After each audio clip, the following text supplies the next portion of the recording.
Greetings, my friend.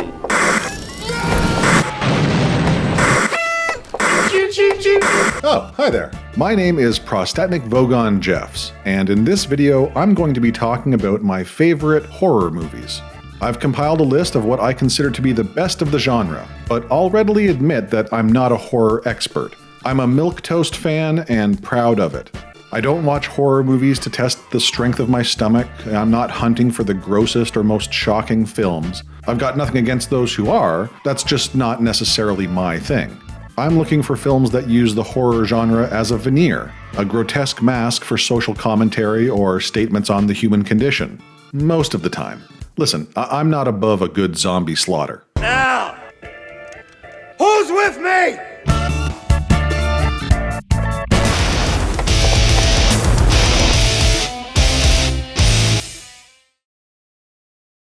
I don't want to come across as pompous about this. Despite a couple of my picks, most of my favorite horror movies are fairly mainstream.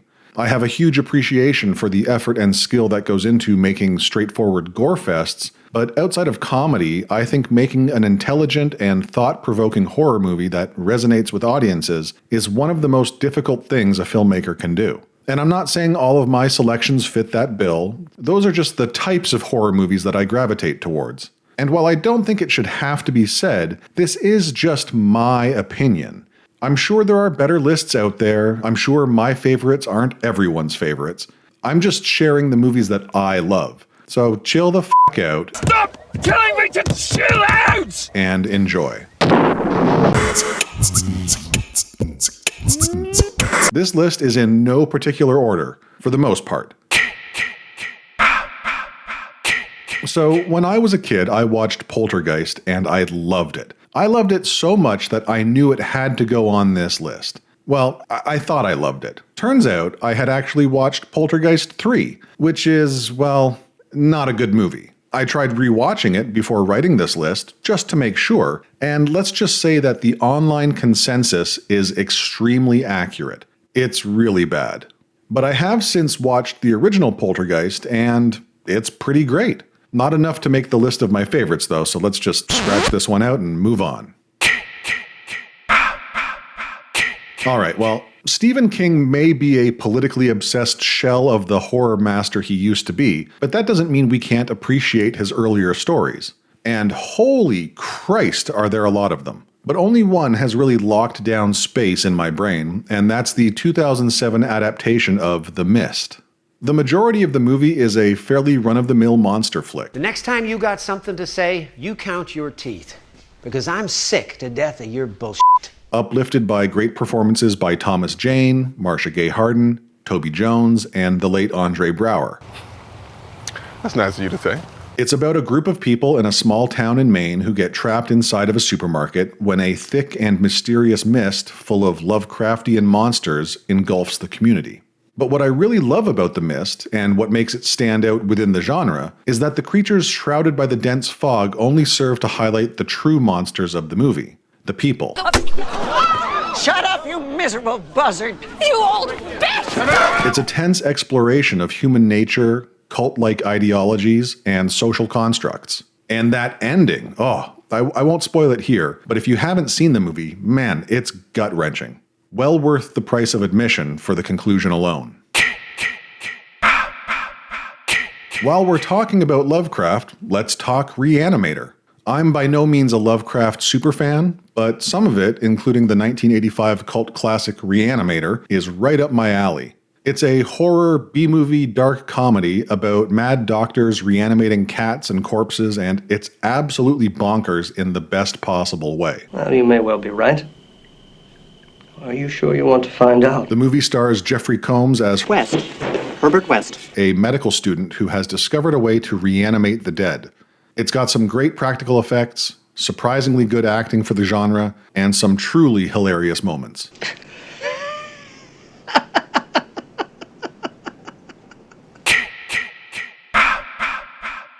And I guess while we're on the topic of mad scientists, we should talk about David Lynch. David Lynch is a mad scientist, and Eraserhead is his misshapen monster. I mean, seriously, what the hell? What the hell? I'm not huge on absurdist films. I find they're usually more work than they're worth. But there's something about Lynch's 1977 body horror dreamscape that captivates despite its apparent incoherence. Thank you very much. The high contrast black and white cinematography, the anxiety-inducing score, the Lynchian characters, the oddness of it all, something hits. And it's a film about the fear of fatherhood and infidelity and probably a million other things that were floating around in Lynch's head. If you can stand artsy student films, and David Lynch movies, Eraserhead might just be for you. I'm not a huge fan of late 90s and early 2000s horror franchises like Scream or I Know What You Did Last Summer or Final Destination, but I do appreciate their willingness to look at the horror genre critically and use its tropes in new ways. The original Scream, in particular, is noteworthy in this regard. But for me, none do it better than 2012's The Cabin in the Woods. It's a fantastic send-up of slasher and monster movies with great casting and acting, competent direction by Drew Goddard, and some pretty decent gore for a mainstream audience. The film is predicated on an elaborate ritual sacrifice that keeps giant subterranean gods at bay. A ritual sacrifice? And yes, it's as ridiculous as it sounds, and yes, it's a super fun ride. Monsters? Magic? Gods? You get used to it. The black pill ending isn't my favorite, but I'm not too bothered by it. It's fine. Well, I guess it's, did I say that no one does it better than The Cabin in the Woods? Okay, I take it back. It's a great horror movie, but when it comes to paying homage to the genre, none do it better than 2010's Tucker and Dale vs. Evil. That's a fact. That's a fact. Yes, it's another movie about a cabin in the woods where teenagers get murdered, but this one lands a bit more in the world of parody.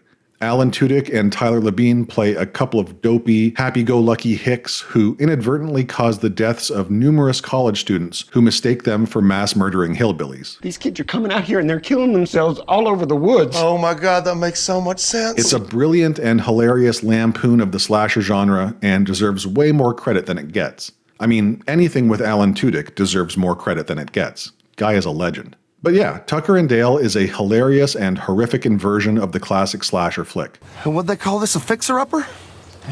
It's intelligent and witty and just fun to watch.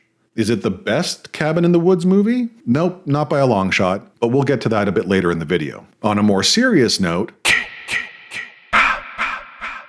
Donald Sutherland, Jeff Goldblum, and Leonard Nimoy in the same movie? How can you not love the 1978 version of Invasion of the Body Snatchers? It's about an alien race of plant-like pod people. What are you talking about, a space flower? Well, why not a space flower? Why do we always expect metal ships? I've never expected metal ships. Who invade Earth and quickly duplicate and replace the people of San Francisco, and perhaps beyond. People are being duplicated. And once it's happened to you, you're part of this thing. Oh, people, will you please listen to yourselves? Will you please listen to what you're saying? Dealing with themes of consumerism, paranoia, trust, and anti-establishmentarianism. I did it! I f***ing did it! I never thought I'd be able to use that word in real life, and I just did it! Hot damn! I'm sure someone in the comments will be like, that's not the right way to use that word, or some crap like that, but I don't care. Do you hear me? I don't care. And holy shit, is that Parker Posey? I know this actress is credited as Brooke Adams, but I swear to God that's Parker f***ing Posey. Is Parker Posey a body snatcher? A pod person? Oh my God, it's real. It's all real.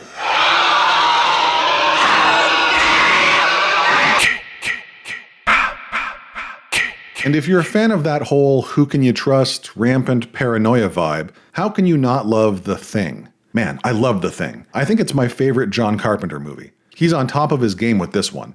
I'm not going to go too in-depth here. I've made a video specifically about The Thing, which you can check out through the link above or in the video description.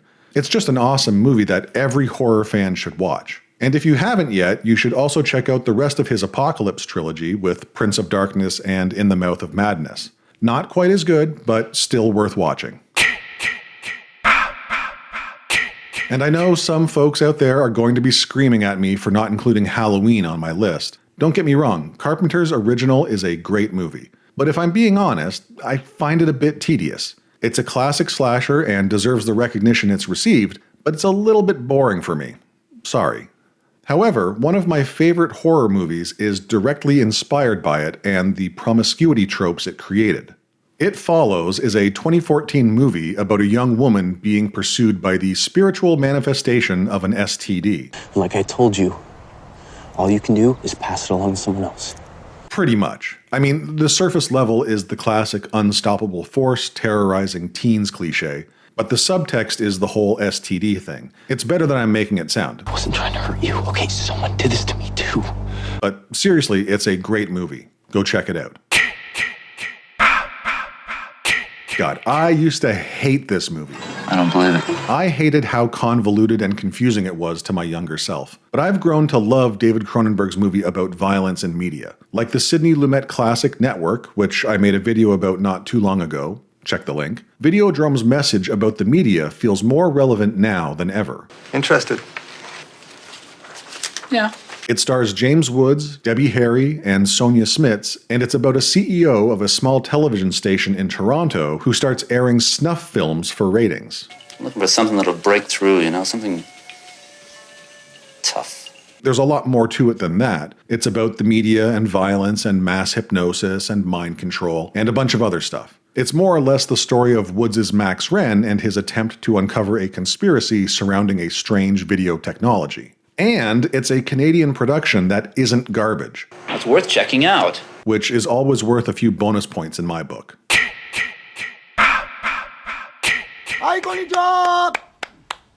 Some might argue Battle Royale isn't a horror movie, but rather a violent action movie. Fine. Listen, I don't have the energy to argue with you about this. If you don't like Battle Royale as a choice, then take Audition instead, which is an absolutely unnerving and atmospheric horror film by Takashi Miike that makes creative use of piano wire and haunts me to this day.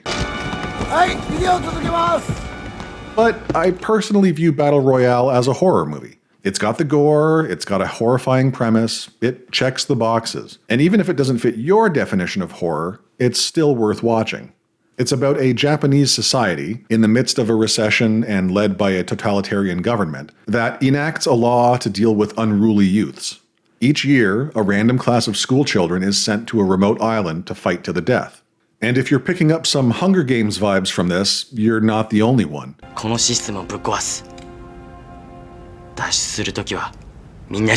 I find it hard to believe Suzanne Collins wasn't directly inspired by Battle Royale, but that's beside the point.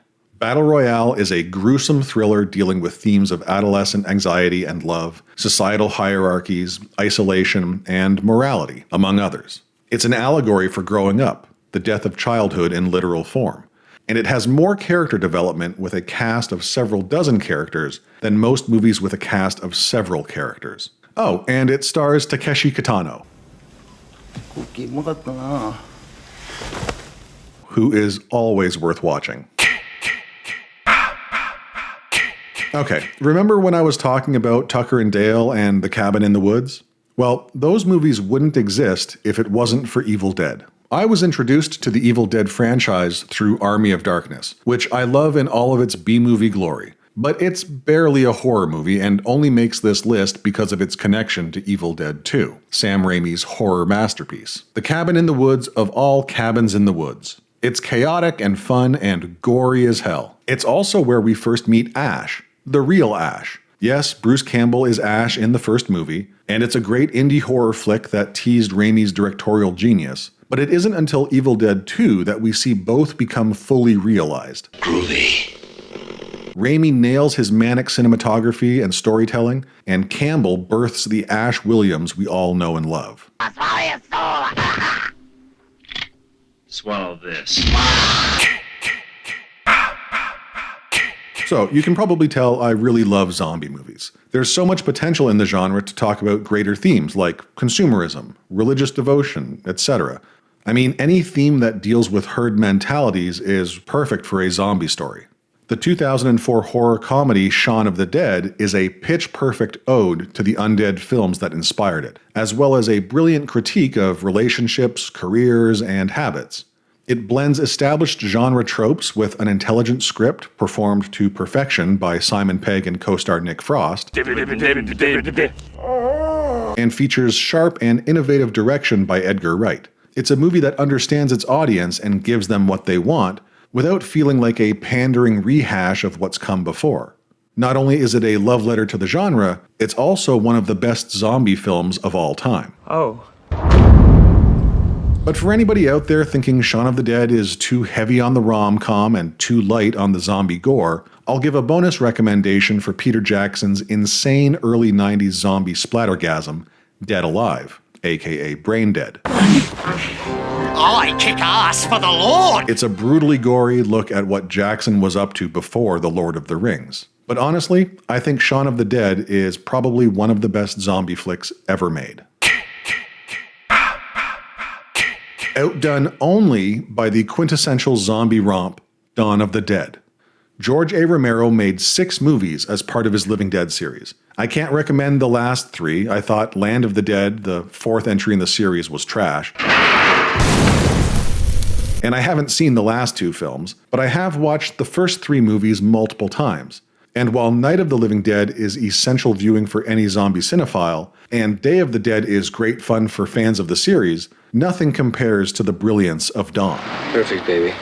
Perfect. A perfect synthesis of social commentary and shock horror, Dawn of the Dead revolutionized the zombie genre and inspired, directly or indirectly, every zombie movie since. It's dated and schlocky and funny in sometimes unintentional ways. I got him. Missed.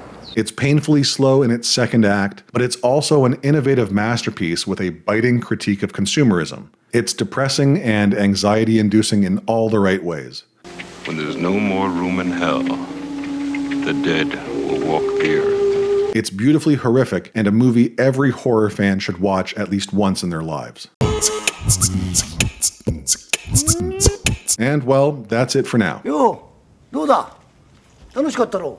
Those are my 13 favorite horror movies, give or take. I threw a couple extra in there. I hope you enjoyed the video. Thanks for sticking around to the end.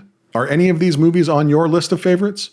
Drop a comment and let me know. Give me some watch suggestions and maybe next year I'll do a follow-up to this video. 13 new horror favorites or something like that. Thanks for watching. Until next time.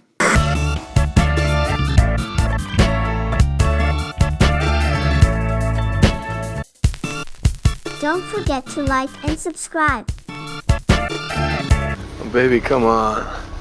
We're all alone.